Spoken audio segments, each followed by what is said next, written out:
അതായതേ ഈ ജയന്തിയുടെ വീഡിയോയില് ഒരു അശ്ലീല കമന്റ് ഇട്ട് ഒരെണ്ണമല്ല, ഒരു 2-3 ഉണ്ട്. ആ കമന്റ് ഇട്ട അതിലെന്താണ് ജയന്തിക്ക് പറയാനുള്ളത്? അങ്ങനെ കമന്റ് ഇടുന്നത് ശരിയല്ലല്ലോ. അത് കമന്റ് ഇട്ടവനില്ലേ, കമന്റ് ഇട്ടവനാ അവനെന്റെ നേരെ വന്നെന്ന് പറഞ്ഞില്ല, കമന്റിലല്ല അവനിട്ടേക്കണം. അവനോട് ഒരു കാര്യം എനിക്ക് പറയാനുണ്ട്. നീ ഒരമ്മടെ തൊളയെന്നാണ് നീ വന്നത്. ഞാൻ നേഴ്സ് കൂടിയാണ്, ഞങ്ങളിത് ഒരുപാട് തൊള കണ്ടതാണ് കേട്ടാ. നിന്റെ അമ്മയുടെ തൊളയുടെ ആഴം നീ ആദ്യം നോക്കണം. നീ ആദ്യം ഒരു കുട്ടീനെ പ്രസവിക്കുമ്പോൾ ആദ്യം അമ്മനെ കാണിക്കണം. അപ്പം നീ നിന്റെ അമ്മയുടെ തൊളയുടെ ആഴം എന്നിട്ടാണ് ആദ്യം പുറത്തോട്ട് വരുന്നത്. അപ്പം നിനക്ക് മറ്റു പല സ്ത്രീകളെയും നിനക്ക് പല ആഴവും അളക്കാൻ തോന്നും. നിനക്കൊരമ്മയുണ്ട്, ചിലപ്പോൾ ഒരു സഹോദരി ഉണ്ടാവും, ഒരു ഭാര്യ ഉണ്ടാവും, മകളുണ്ടാവും. ഇതൊക്കെ അളന്നിട്ടാ പുറത്തുള്ളവരുടെ അളക്കാൻ വരാൻ പാടുള്ളൂ കേട്ടാ.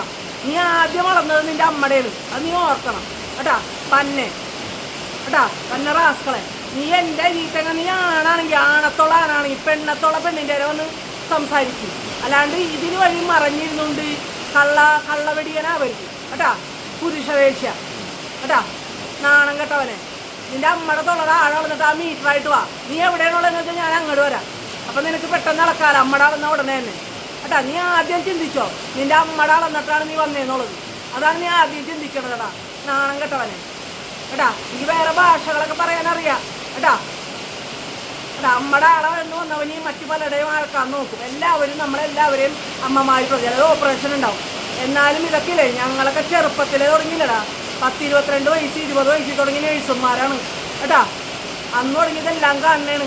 ഒരമ്മമാരെ ഒരു കുഞ്ഞുങ്ങളുടെ മുഖം കാണാൻ വേണ്ടി കൊതിച്ച് ആ കരച്ചിലേട്ട് ആ മുഖം ഒന്നതേ കുഞ്ഞെന്ന് പറയുമ്പോൾ ആഹ്ലാദം. അപ്പം നീ ആദ്യം നിന്റെ അമ്മയുടെ സാധനം അളന്നു വന്നവനാണ്. അത് നീ എപ്പോഴും ചിന്തിക്കണം കേട്ടാ. നാണം കേട്ടോ. അതുപോലെ കുറേ ആൾക്കാരുണ്ട്, ഞാൻ എല്ലാ കമൻറ്റുകളും കാണുന്നുണ്ട്. എല്ലാത്തിനും മറുപടി പറയാനൊക്കെ എനിക്കറിയാം. പിന്നെ കുറേയൊക്കെ ഞാനോട് പോട്ടെ എന്ന് വെച്ചിട്ടാണ് കേട്ടാ. മറുപടി ഇല്ലാണ്ടിരുന്നിട്ടൊന്നുമല്ല. ആദ്യം ഈ ആളെ ഒരു അമ്മയുടെ ഇതിൽ നിന്ന് പോകുന്നവൻ ആഴം അളക്കുമ്പോൾ ഞാൻ എൻ്റെ അമ്മയുടെ അളന്നിട്ടാണ് വന്നതെന്നുള്ളത് എപ്പോഴും ചിന്തിച്ചിട്ട് വേണം മറുപടി പറയാം കേട്ടാ. മറയിലിരുന്നുണ്ടല്ലോ, നേരിട്ട് വാ. നിങ്ങളോട് ഞാൻ വരാം കേട്ടോ.